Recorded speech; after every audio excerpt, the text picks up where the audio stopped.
Welcome to another episode of Drug-Induced Rambling, where my health is delaying other projects, I'm on painkillers, and we talk about random crap. Let's talk about gender differences, blah blah. One of the narratives people kind of run with, and you may be taught by your parents in school, in church, or all three, is this idea that women are sort of innocent. Sometimes this escalates to pretty massive levels, like those ultra-feminists that try to make laws and use major talking points as like, well, no woman would ever lie about a rape case, even though it's demonstrably false after the 4 girls caught falsely accusing to get out of paying a $17 cab fee incident. There are some narratives about the world that we teach children, I suppose sort of to shelter them, or because somehow the people have been deluded into thinking it's the truth, but I think it's better to prepare children for the real world rather than delude them into being so naive they can be taken advantage of because they enter adulthood with these misconceptions. If you grow up in a poorer area, some of those delusions can put you in real danger, or at least your welfare would be a lot better secured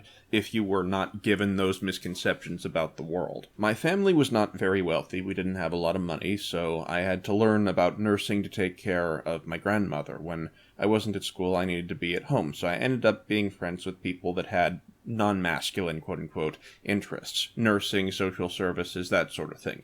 So most of my friends were female. As I grew up and went through my teenage years, I learned things they don't tell you in school. Some of those lessons are learned pleasantly. I developed an appreciation for the time, effort, and money that go into a slutty rave outfit, and how much cosmetics can hurt someone's purse. It helped me recognize various signs, and had the result of making icebreaking a lot easier by simply being able to comment on those types of things. But not all the lessons are learned gently. In one case, I think this was when I was 17, I became friends with a woman that had a 4-year-old son, and for her cycles she was unkind and rude, which I didn't think much of at the time, until in one incident she was yelling at her husband and threw a glass at him, and she missed, and hit her son in the face. He went blind, and when she told me about this, there was no sense of regret. It was as if we were talking about lunch plans, and she said she was planning to take him to a specialist, but from what I had been led to believe, the chances of that restoring his sight were quite slim. The 4-year-old was blind now, and somehow she was not in prison and still had custody of the child.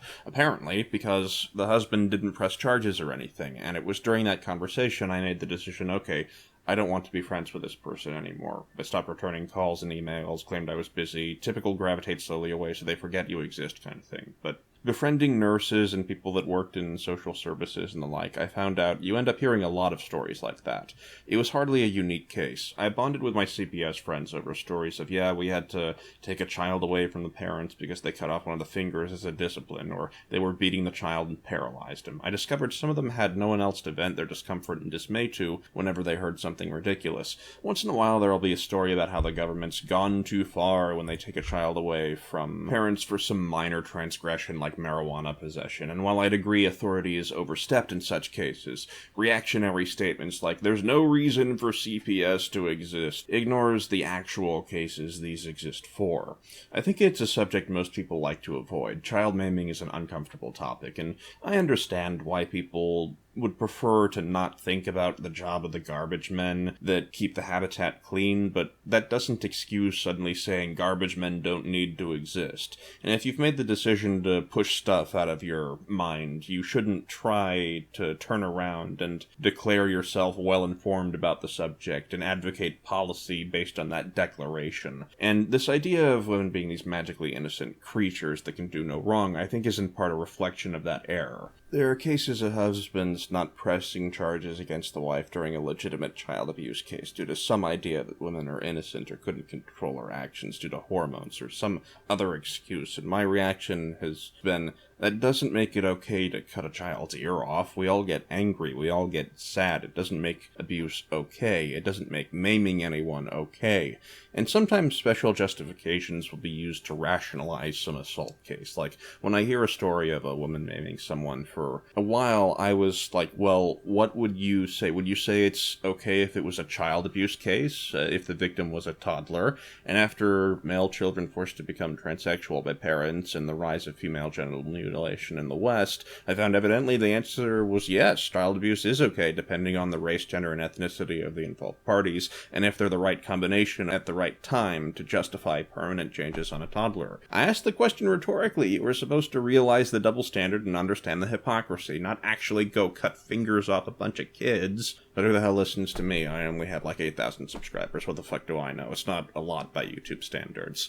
Anyway, my point is, women can be just as evil as men can be. In some circumstances, they can be worse. Think about this.